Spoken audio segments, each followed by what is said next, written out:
One common thread that runs across the great dot-com bubble burst, the recession of 2007-8, and the lockdown scenario today is in the minds of small and medium enterprises. How do I manage work environment when I resume work?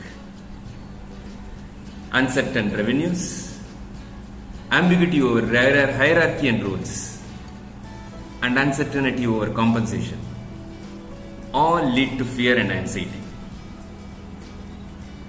How do I handle this?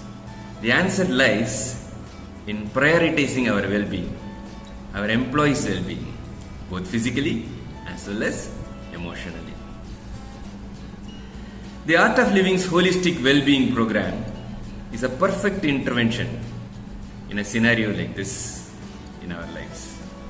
Simple, practical, and easy to execute techniques bring us out of such fear and anxiety. I encourage each of you who is viewing this video to click on the link given and enroll for this course. Have boundless amount of energy, unbelievable amount of immunity, and lots of rewards to reap in your future. Bye bye.